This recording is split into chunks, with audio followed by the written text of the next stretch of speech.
On today's show, can the Dallas Mavericks win a title? Yep. Tell you why in today's Locked On Mavs. I'm Luka Doncic, and this is Locked On Mavericks podcast. If you don't believe, you shouldn't be here. You are Locked On Mavs. Great, Rusty. Your daily Dallas Mavericks podcast. Part of the Locked On Podcast Network. Your team every day.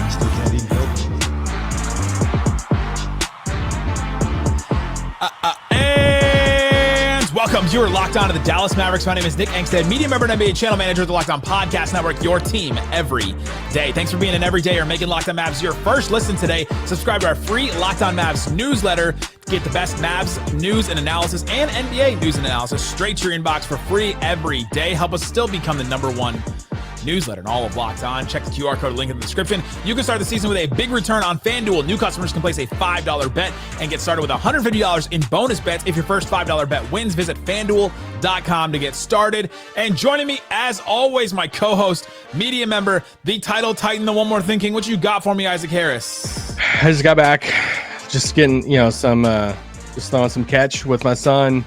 We just finished up one round of batting practice. That's some BP in. Yeah, we've been making sure that baseball is going to happen because we need that Juan Soto money. Oh, my gosh. 15 years, $765 million. $750 million deal with a $75 million signing bonus.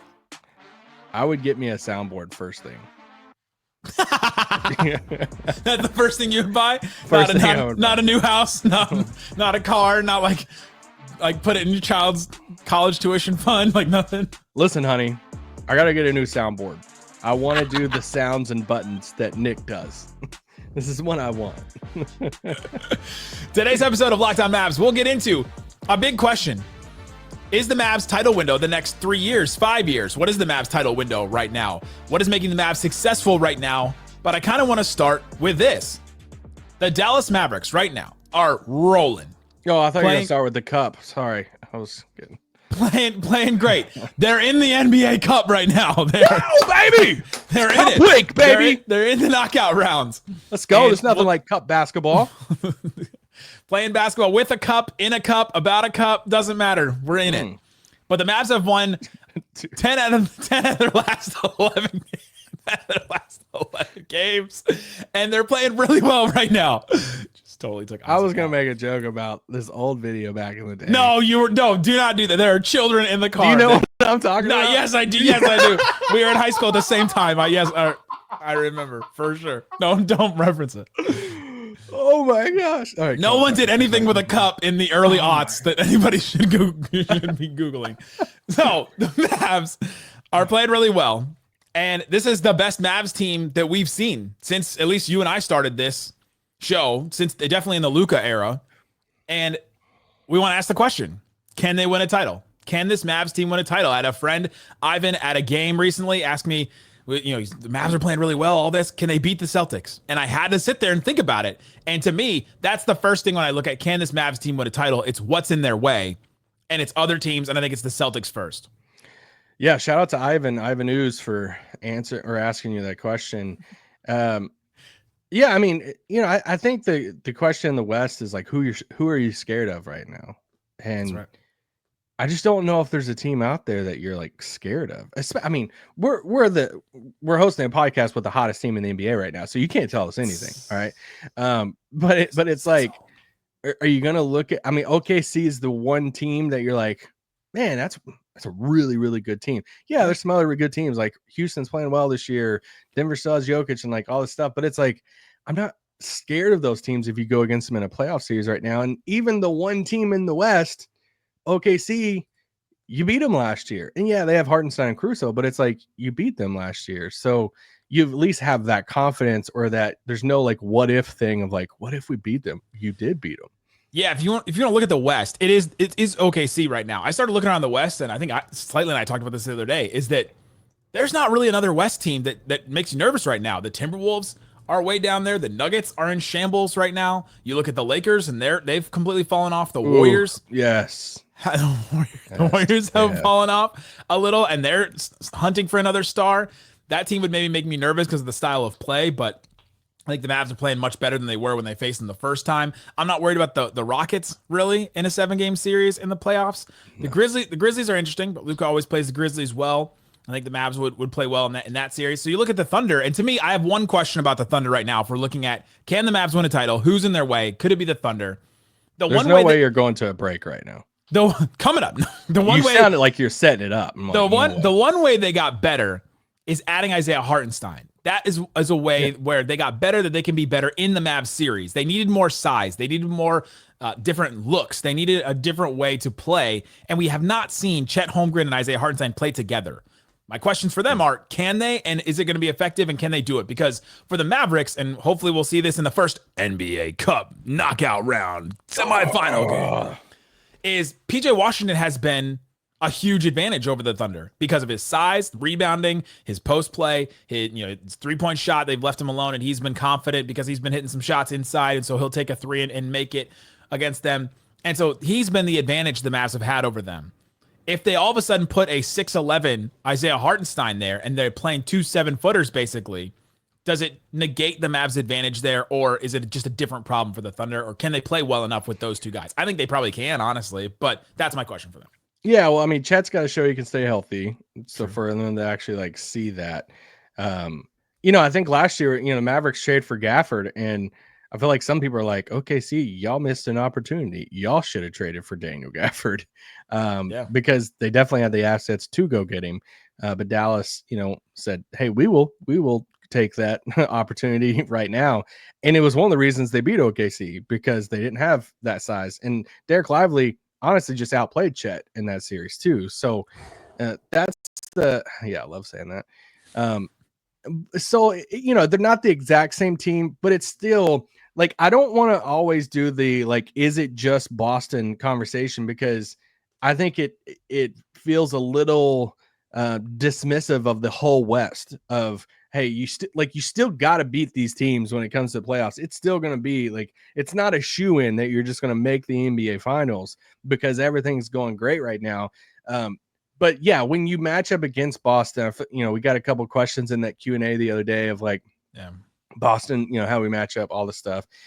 It's just hard to talk about Boston because there's so, what's their flaw? I know it does feel like the title goes through Boston. That's why that's why I started with them, because it's like, all right, can you beat the team that everyone thinks is going to be back there? My question for the Mavericks when it comes to the Celtics this year, and can they win a title? Okay, who's in their way? The Celtics. Title goes through the Celtics. Did the Mavs offense get better enough?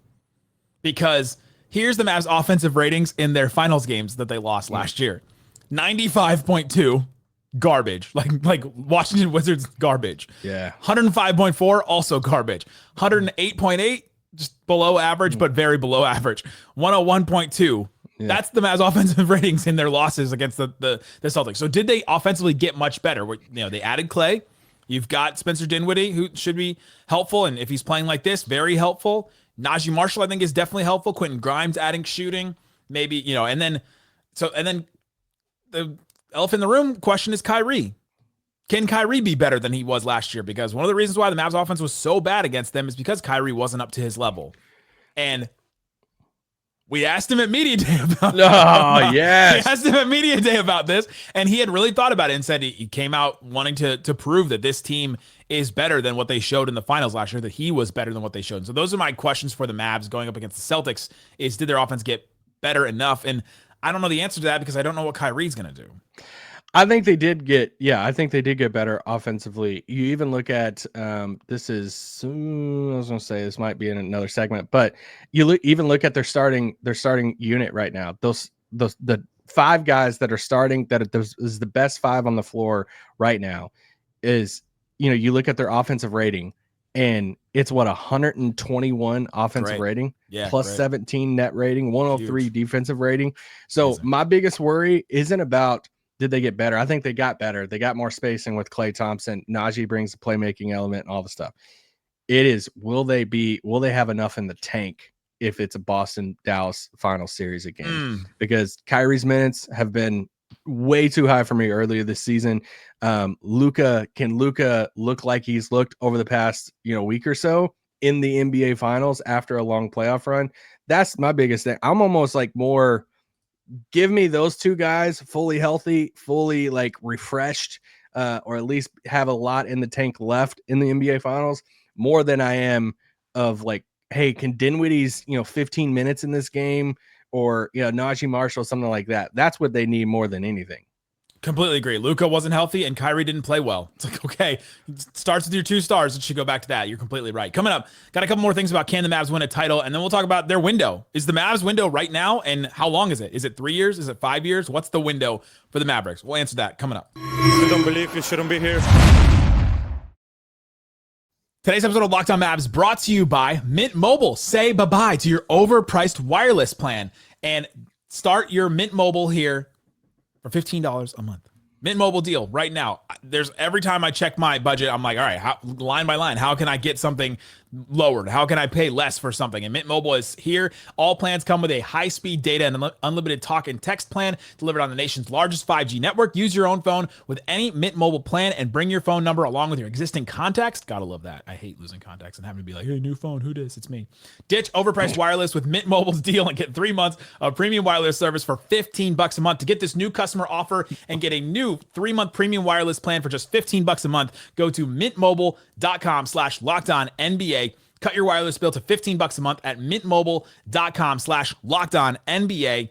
$45 upfront payment required, equivalent to $15 a month. New customers on first 3-month plan only. Speed slower above 40 gigabytes on unlimited plan. Additional taxes, fees, and restrictions apply. See Mint Mobile for details. Shut it down! Let's go home! Thanks everybody for hanging out with us on Locked On Mavs, being part of the show, part of the Raccoon Squad, listening every day. We appreciate each and every one of you for checking out the show. We have a daily newsletter for you. We're the #1 newsletter in all of Locked On. Appreciate that. Also, shout out to everybody that has become a Locked On Mavs insider. We'll send text to you. Isaac and I will text you. Isaac does Q&As on there. I'll answer questions. I'll send notes on game days. And every time there's a Mavericks rumor about a trade or an injury report update or something like that, we'll send you a text. Isn't that much better than trying to like sort through Twitter or Blue Sky or whatever else? Is you get a text from us, and then you can ask questions on it. There's no more Woj on Twitter. That's right. He's going on Carmelo Anthony's podcast now.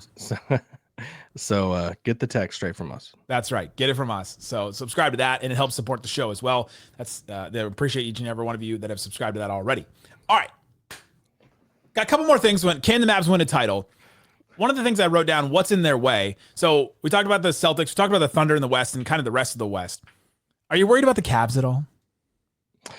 I'm not, but I'm happy because that was one team I was super high on going into the season. Right. And so I'm just like riding that high right now. Kenny Atkinson's a good coach. I will stand by this. He's a really good coach.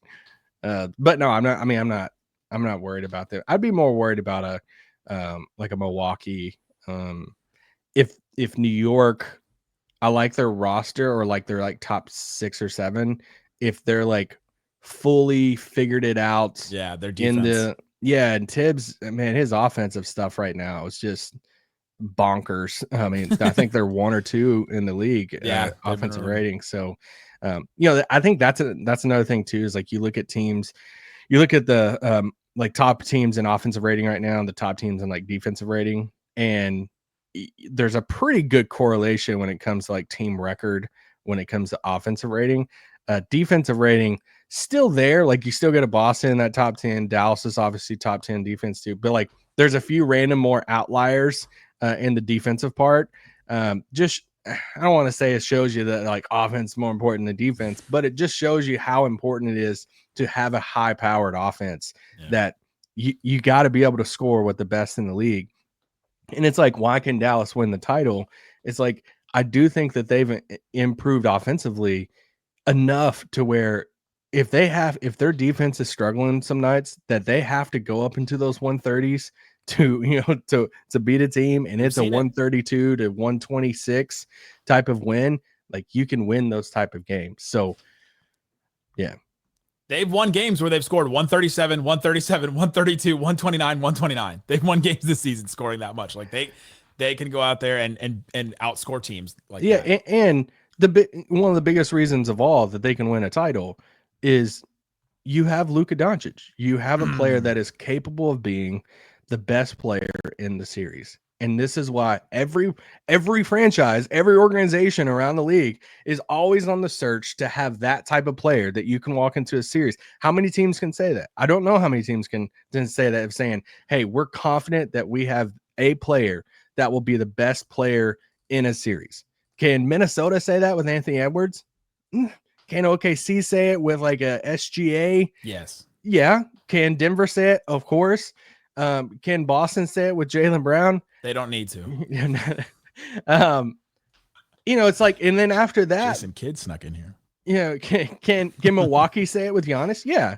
But then, like, after that, is Cleveland confident? Like, that's more of like a team thing. Are they confident saying Mitchell's the best player in the series? I don't know. Like, a 6'1" guard has not like led his team to a title since Steph Curry doing his thing. Yeah, Knicks the same way, and like you look at Rockets, whatever. Like, so it's Warriors can probably still say that with Steph, but it's just like you have that type of player in Luka to where if he is still like, and he's not just like getting across the finish line when it comes to the finals, injuries, all the stuff, then that gives you the chance to win the title. What was his name? Luka Doncic.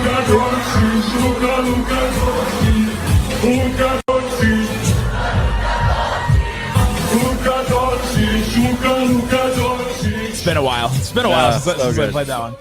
Is the Mavs title window open right now? Is it the next 5 years? Is it the next 3 years? What's the Mavs title window? And let's just start with, is it open right now? Yeah, no, of course it's open right now. Yep. Somebody sent this question, and it was like the most like polite question on the Q&A the other day through our subtext subscription. Make sure you subscribe. They say, hey, is it like reasonable? It's like they were asking like permission to be like, is it okay for me to think that a title is expected or reasonable for in the next like 3 years? And it's like, yeah, like we're here at this point. Is it? I shot out a tweet earlier today, about like board bets and before right after the season before Luka, and it's like those years you're not expecting a title. Like we went through so many years of this podcast of like, all right, it's fun. Like the board bet was, do they make the playoffs? Yes or no? We went through those years going into the season of like, do they make it or not? Now we've entered this phase of the Mavericks in this like time of Luka's career as, are they finals? Like it's finals or not conversation. And I think that this window is open. I think it's been open for a year or so. And now they have the best roster that they've ever assembled around Luka. And in a long time, as far as overall, the window has to be open right now. I think it's more of if they don't win one over the next, let's say 3 to 5 years, then who's at fault? What has happened? If it's not an injury and there's no like catastrophic type of thing, then who's at fault if they don't win it over the next 3 to 5 years? That's a tough one. It's when you turn the excitement into expectations, right? Because all of us are excited. Well, that's where we are now. Yeah. Excited about building this team, and now they have expectation. Excited to get into the finals. And the Mavs, I thought their 2022 run was going to be the one where it's just all bonus. It's all extra. It's like, whatever they get, as long as they've won 2 series, and that's huge for the Mavs. As long as they won 1 series, then that was what we were really excited about then. But that was supposed to be the gravy one. Then they missed the postseason entirely the next season, complete disaster. And now you go to the finals and you're like, all right, it's open now. Now you have a roster around Luke, around and Kyrie to actually make it happen. To me, I think it comes down to the play of the team right now, all the things we just talked about, what could get in their way, Luka's health, some of their offensive questions, Kyrie playing against the Celtics. And then after this year, Kyrie has a player option next season, $43 million. It's already kind of been speculated and reported about. Brian Windhorst said the thing. Well, Mavs I'm not worried about that right now. Mavs are going to have to pay him. To me, I think that's the first question that pops up, though, if you're talking about their title window. Because if he leaves for whatever reason, then it closes a little quicker. We have Omax. 10 seconds on Omax. Omax has 1 good quarter, and all of a sudden Mavs fans are like, whoa! He's got to take all the maxi minutes. Like, all right, he has one good quarter. How do I kick you off this? I'm excited for him, too. Get off. He finally has a moment, and you don't want to dump on this? But you're not worried about the Kyrie contract at all? No, I'm not. no. At this current moment, very confident of Kyrie being here for a handful of more years after. Then what stands in their way of the title window? Actually, I want to ask you a question. No, I asked you.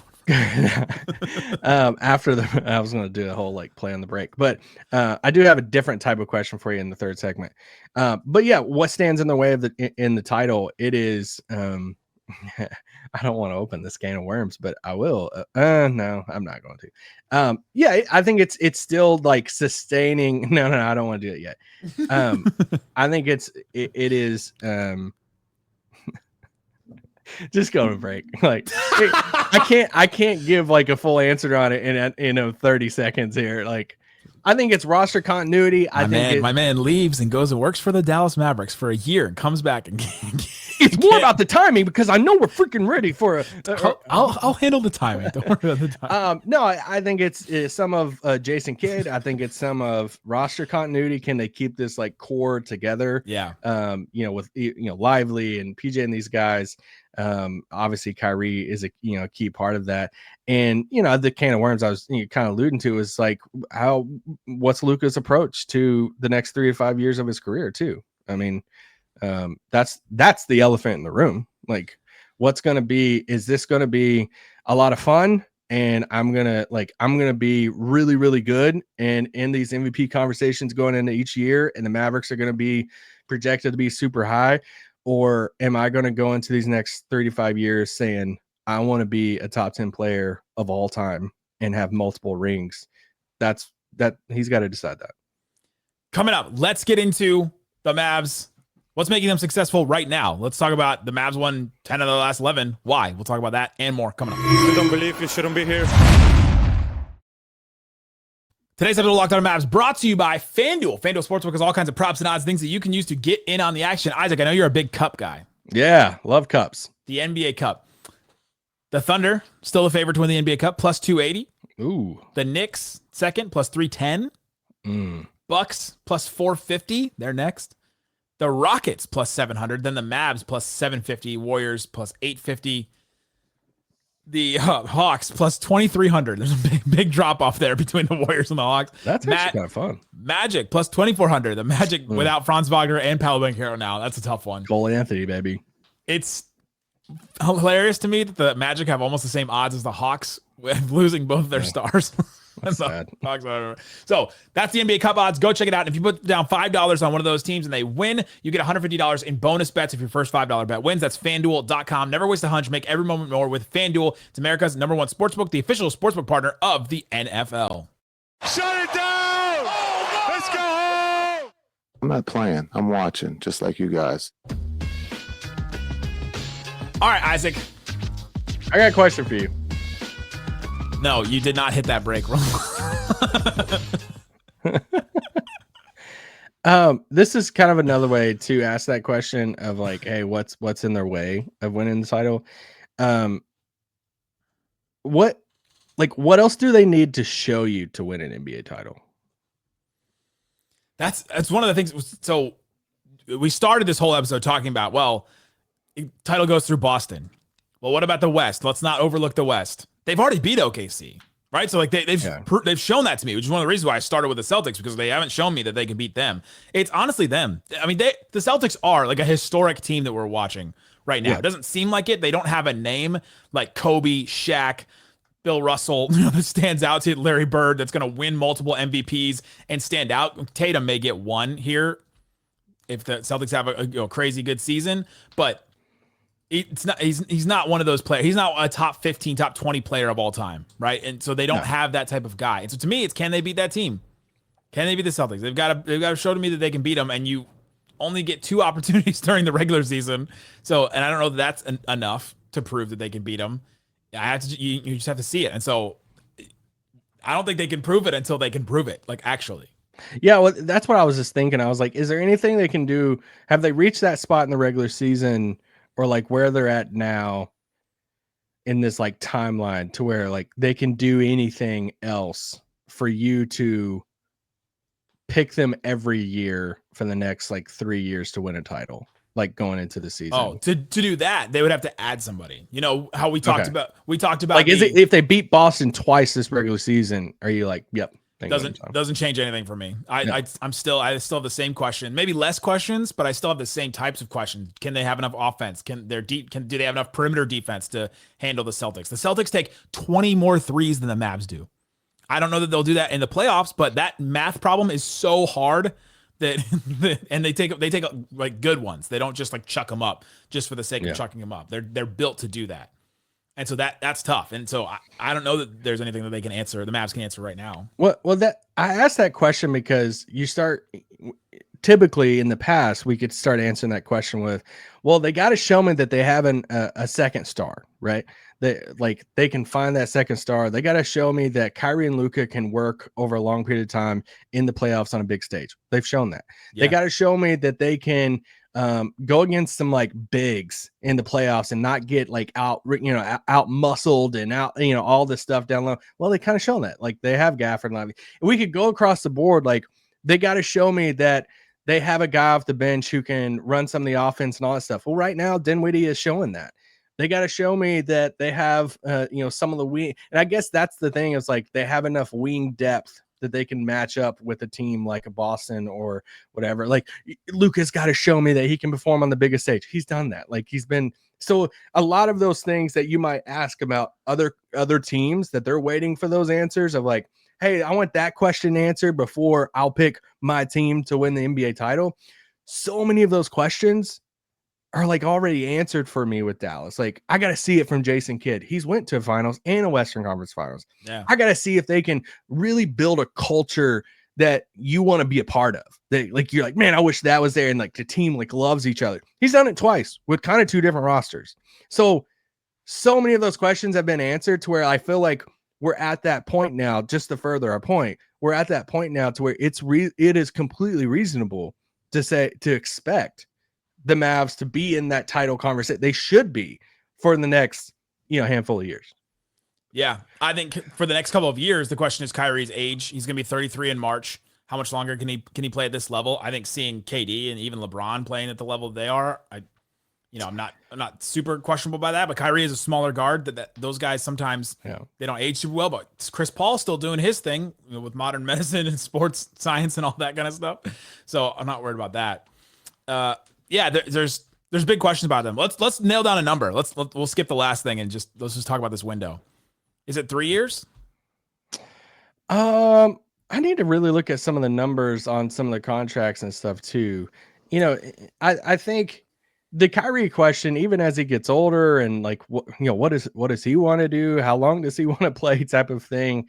That's fascinating because to your point, like he is a smaller guard. So at what point, if your second star is Kyrie, let's say he re-signs this offseason for another like 3-year contract and you're committed to Kyrie for another 4 years, then even if like are you reasonably expecting Kyrie in that 4th year to be at the Kyrie that he's playing right now? You probably expect some type of little dip. So it just adds a little bit more pressure on a Nico Harrison to put the exact pieces around them. You have a Dereck Lively already, but to find those exact pieces or keep those pieces around them. And once again, that's not a question. It's not a question of like, man, I got to see if Nico can do it, right? I got to see if Nico can build a roster, or does he have the lack of words? Does he have the balls to make some other bigger trade like that? He's done all of it. Like he's made the big trades, the big swings, the risky moves, the moves around the edges, and his track record over the past handful of years that he's been here is showing that it's really, really good in building a team. So it's a weird feeling to be like, man, I'm pretty confident in like a lot of things with the Mavs right now.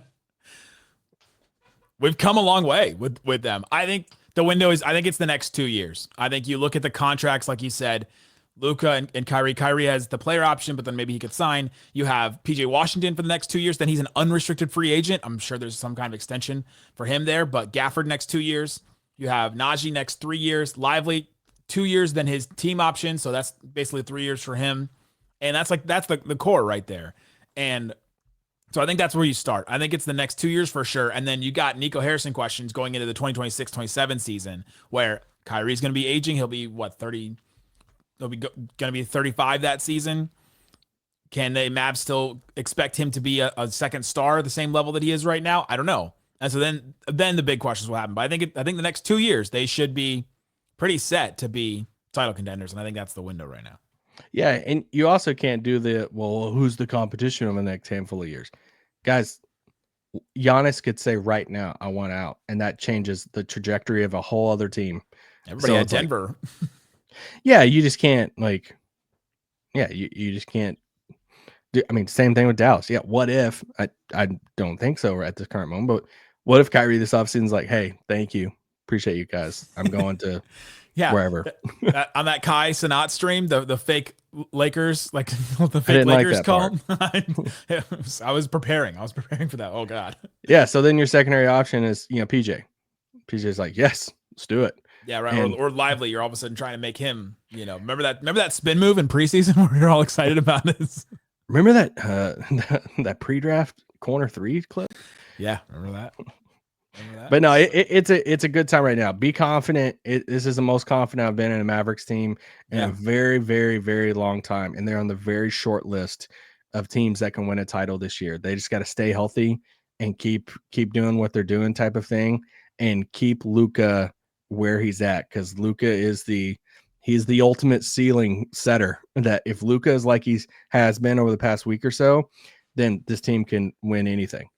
Is he a popcorn ceiling? Is he, a good ceiling with beams and rafters? Like, what kind of ceiling is he?